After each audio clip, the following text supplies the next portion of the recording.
NUS. You're sitting in a meeting, feeling the cool, smooth surface of the table under your palms. Again and again, you hear an idea you proposed 6 months ago, but now your colleague is presenting it with a sparkle in their eyes. Your boss nods approvingly, and you hear enthusiastic voices over the hum of the air conditioning. But you stay silent, because you know, arguing is useless. Your initiatives always drown in a thick, deafening silence. Or you're waiting for a message, staring intently at the cold glass of your phone, from someone who promised to text an hour ago. Then, too, you watch the screen, and a familiar, dull anxiety, like physical pain, grows in your stomach. Part of you wants to say everything, to demand respect. But another, stronger, and more ancient part whispers in an icy voice, "What's the point? Nothing will change anyway, and you stay at this job, in this relationship, in this life, where every day is an exact replica of yesterday, as if you're locked in a soundproof room with no exit." But here's the main, almost unthinkable paradox. What if I told you that the door out of this room is not just unlocked, it's wide open? Moreover, there's a neon exit sign on it, but you don't see it. Your brain, the most powerful survival tool, honed by millions of years of evolution, has learned to completely ignore it. Why does the basic instinct of self-preservation suddenly fail? Why does a person possessing objective freedom of choice voluntarily remain where they are unhappy? The answer is frightening in its simplicity and physiological accuracy. Because once, in the past, you received undeniable proof. Any attempts to change something are meaningless. And this belief has become your personal neural prison. This isn't philosophy. It's a scientific fact, documented in hundreds of studies. A phenomenon known as learned helplessness. By the end of this story, you'll understand how one cruel but groundbreaking experiment on dogs, conducted over half a century ago, explains your current apathy in minute detail. And more importantly, you'll receive a precise, scientifically validated protocol that will allow you to hack this program in your mind. A tool that will finally help you not just see, but physically feel the cold steel of the doorknob.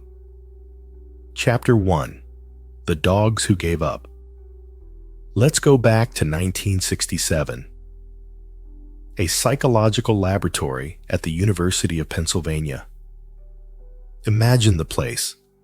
Sterile white walls, the air smelling of antiseptic, and a low, monotonous hum of fluorescent lights dominating everything. Here, a young graduate student named Martin Seligman is conducting a series of experiments. His official goal: to complicate Pavlov's theory of conditioned reflexes. He wants to understand how fear is formed. He doesn't yet know that instead, he will uncover one of the darkest mechanisms of your psyche.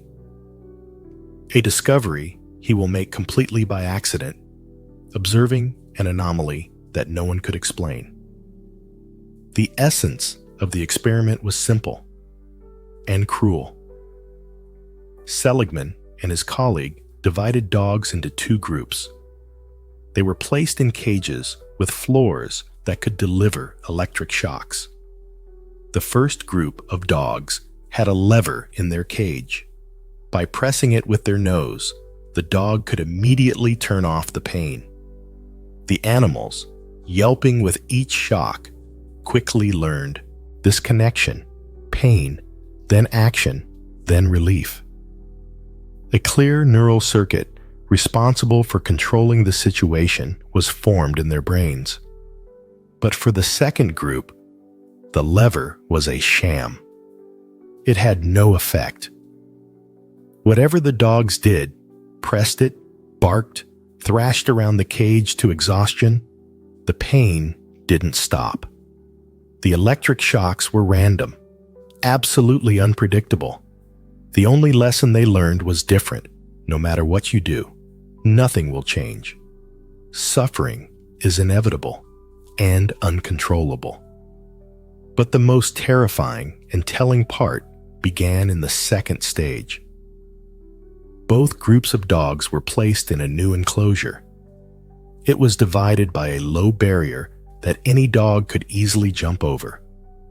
On one side, the floor delivered shocks. On the other, it was completely safe. The path to salvation was obvious. It required minimal effort. When the current was turned on, the dogs from the first group, those who had learned to control the pain, instantly jumped over the barrier. They didn't even hesitate. Their bodies acted reflexively. But the dogs from the second group did nothing. They simply lay down on the metal floor, and, whimpering pitifully, they endured the electric shocks, even though salvation was just one jump away. The previous experience of total powerlessness had taught them the main thing: trying is useless.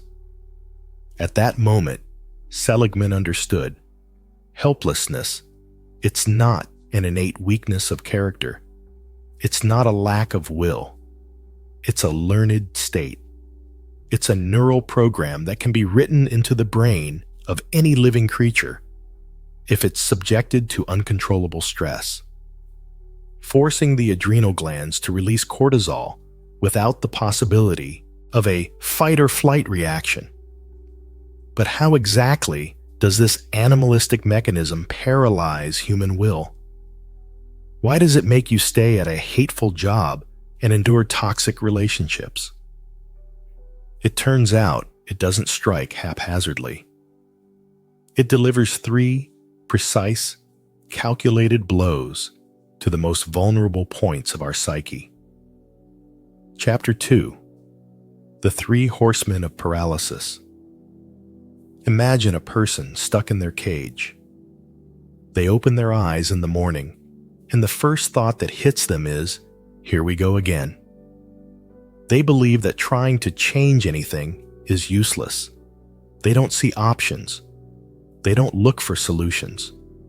Their mind, afflicted by this cognitive paralysis, is convinced there's no way out.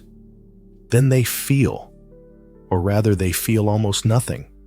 Just a dull apathy, as if a lead vest lies on their shoulders.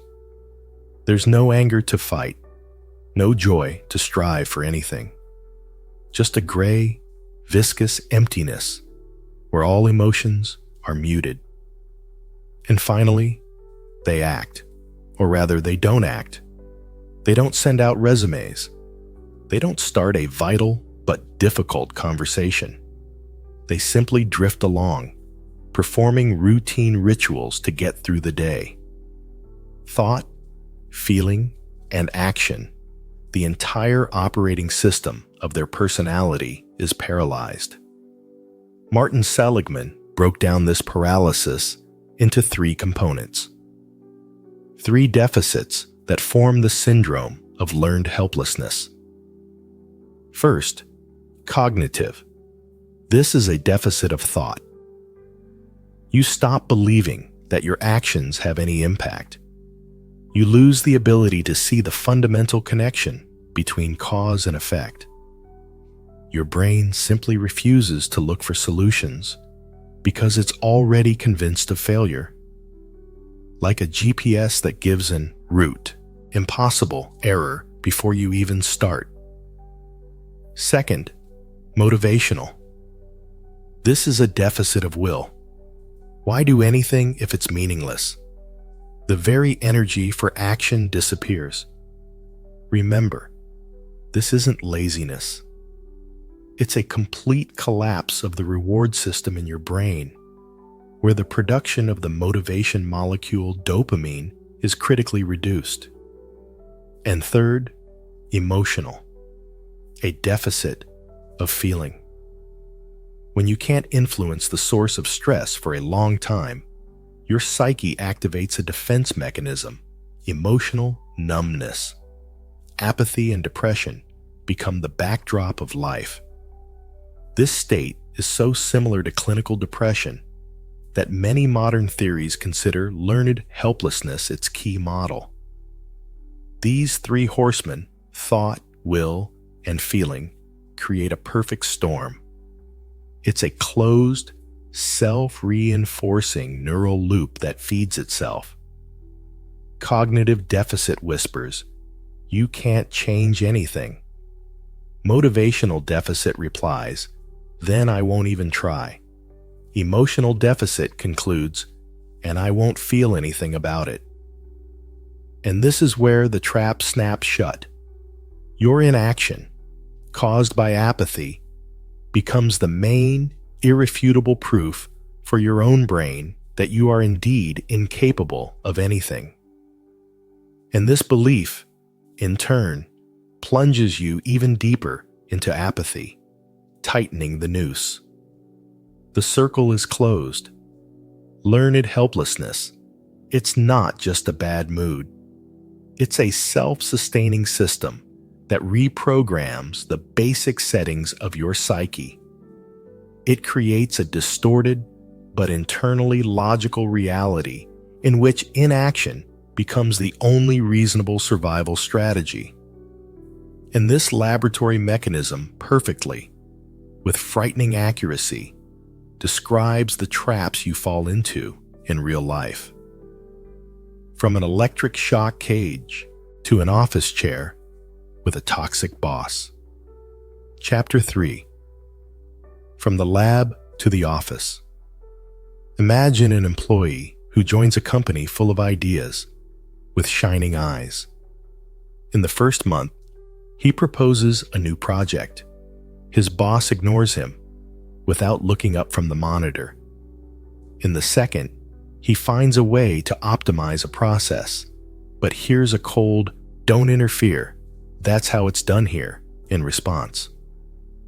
The third time, his initiative is ridiculed in a general meeting, and he feels his cheeks flush with shame. By the end of the year, he stops proposing anything. He just does his job from bell to bell. He has learned. Now, imagine a person in a relationship. He tries to talk about a problem. His partner changes the subject or looks at their phone. He asks for support. In response, he gets accused of selfishness. He tries to set personal boundaries and runs into a cold wall of silence or a sudden outburst of anger. After a while, he stops trying. He just endures, because any conversation brings more pain than the deafening silence. He has learned too. There's no electric floor in these stories, but the mechanism is the same. Uncontrollable negative experience. It's not necessarily physical pain. The unpredictable criticism of a boss, constant emotional swings, the devaluation of your feelings. These are the same random, unpredictable social electric shocks that the second group of dogs received. Every time your meaningful actions don't lead to the expected result, your brain, or rather your hippocampus, which is responsible for memory, checks a box marked "Control Impossible." And after a certain number of such checks, it makes a logical, but destructive, conclusion. This situation is beyond my control. The only way to survive is to submit and endure. And here's a shocking fact, confirmed by many clinical studies. About 80% of people in codependent, toxic relationships are unable to identify their situation as pathological. 80%. Helplessness has learned to perfectly disguise itself. It hides behind words like patience, difficult personality, just have to wait it out. That's life. We accept suffering as the norm because our brain, obeying the so-called normality bias, has long since rewritten the rules of the game. It has convinced us that this isn't a prison. It's our home. And we even start arranging furniture in this cell. Falling into this trap is terrifyingly easy.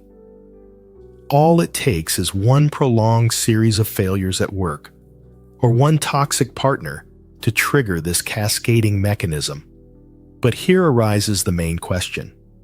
Why does the same situation, for example, being fired, break one person and plunge them into depression, while another, on the contrary, mobilizes them and makes them stronger? The key turned out not to be in the events themselves, but in how we explain them to ourselves. In the voice of the merciless internal prosecutor that sounds in our heads around the clock. Chapter 4. The prosecutor in your head. Two people failed an important interview. They are both upset, but their thought processes then take completely different neural paths. The first thinks, I'm useless, I'll never get a good job. This failure has ruined all my plans. He feels a chill in his chest and hears a deafening, accusatory verdict in his head. The second thinks, today wasn't my day. The questions were harder than I expected. Next time, I need to prepare better for this specific topic. He feels disappointment, but not hopelessness. He hears the voice of an analyst, not a judge.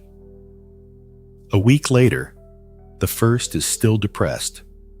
His cortisol levels are elevated, and he doesn't even open job search websites. The second has already had 2 new interviews. The event is the same. The biochemical and behavioral reactions are radically different. Seligman called this an explanatory style. It's how you habitually interpret the causes of failures.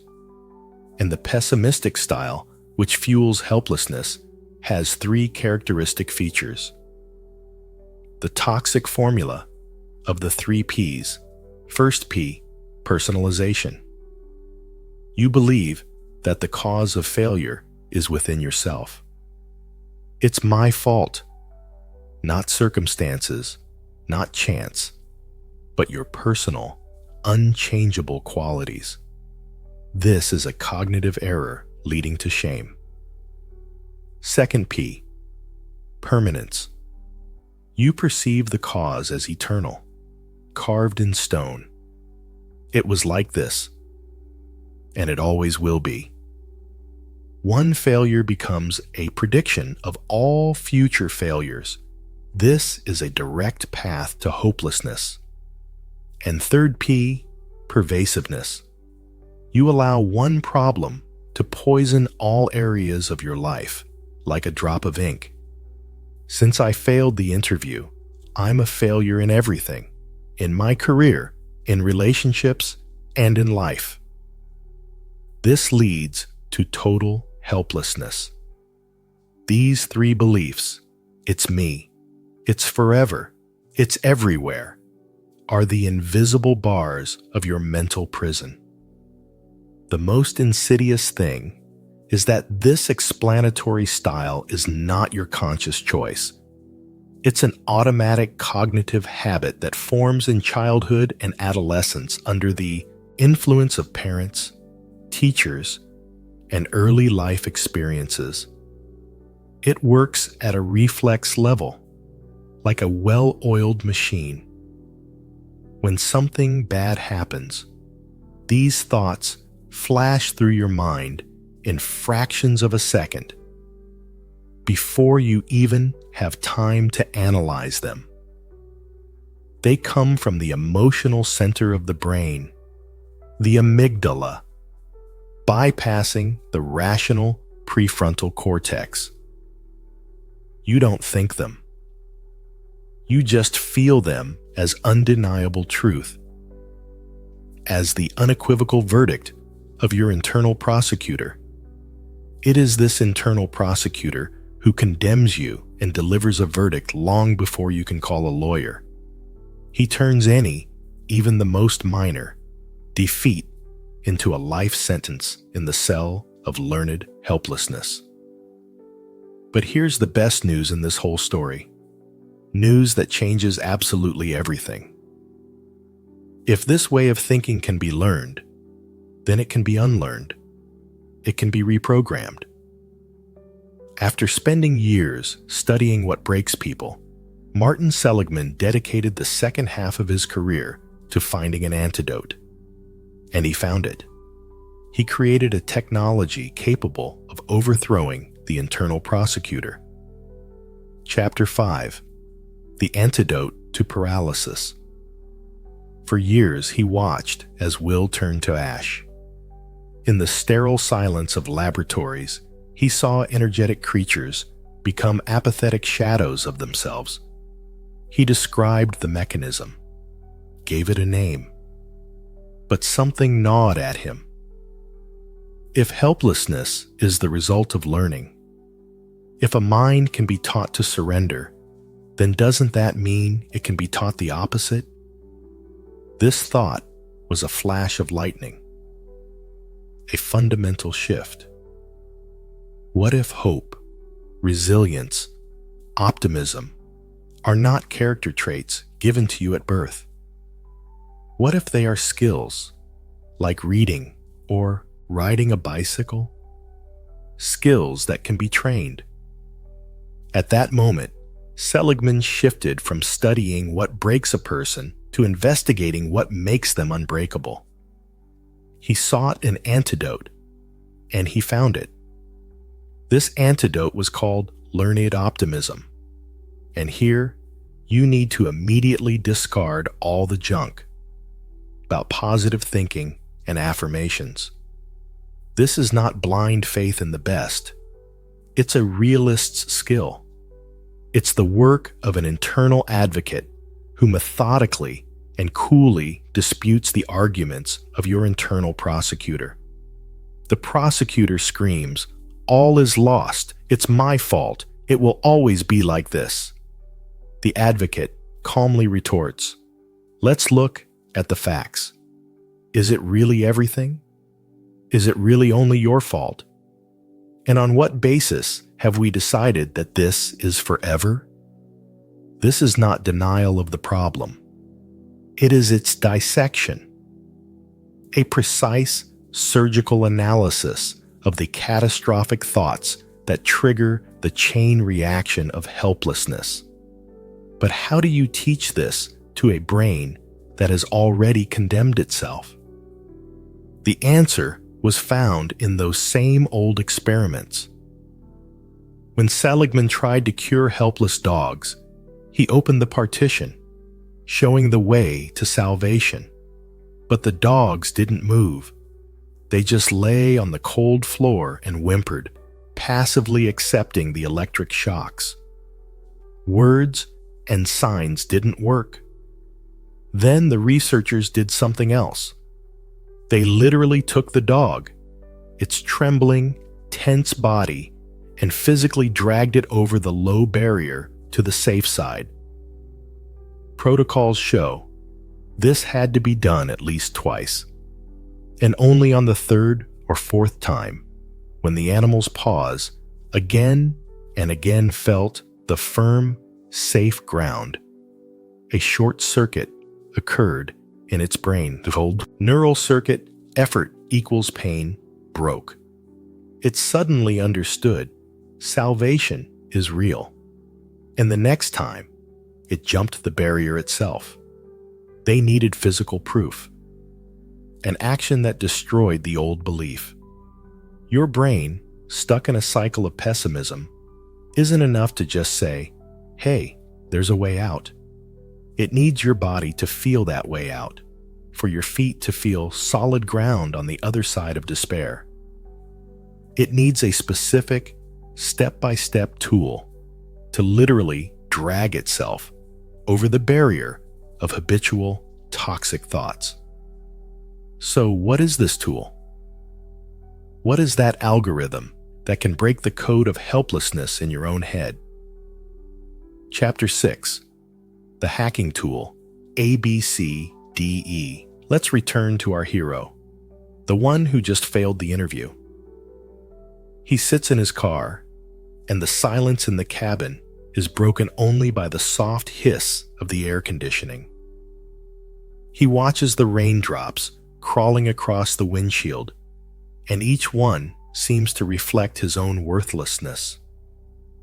The internal prosecutor is already delivering the verdict. "I'm a failure. I always mess everything up."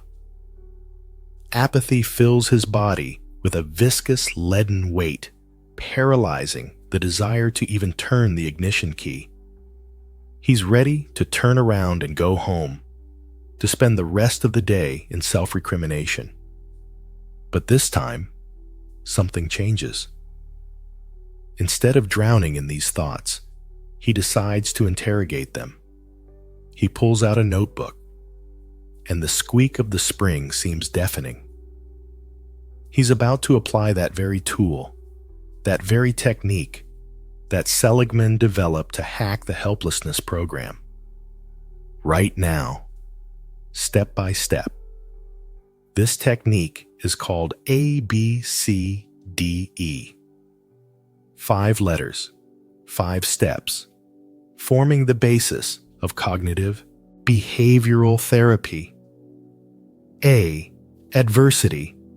A dry, undeniable fact. I was rejected for the interview. B. Belief. The powerful, emotionally charged story that your brain instantly constructs around the fact. I'm worthless. I always mess everything up. C. Consequences. The emotional and behavioral cost. I feel shame, apathy. I want to give up. Most of us stop at this stage, but the key to freedom is in the next 2 letters. D. Disputation. A direct interrogation of your beliefs. Where's the evidence that I'm worthless? I've gotten other jobs. What if it's not about me, but about there being 100 candidates for the position? And finally, E. Energization. A new state arising from sober analysis. I feel not apathy, but disappointment. But I'm ready to analyze my mistakes and try again. Of all these steps, there is one that changes everything. The letter D, disputation. This is the exact point where you physically drag your brain over the barrier. Because this isn't just contemplation. It's active, arduous mental work that requires immense cognitive resources.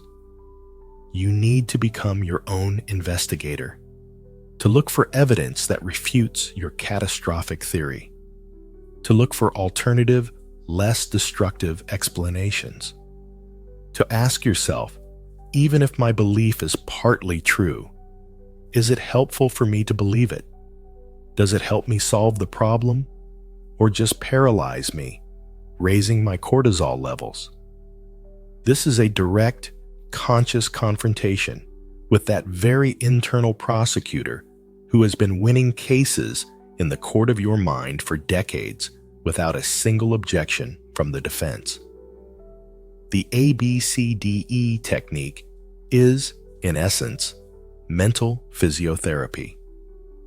Just as after wearing a cast for a long time, we painfully and painstakingly reteach atrophied muscles to move.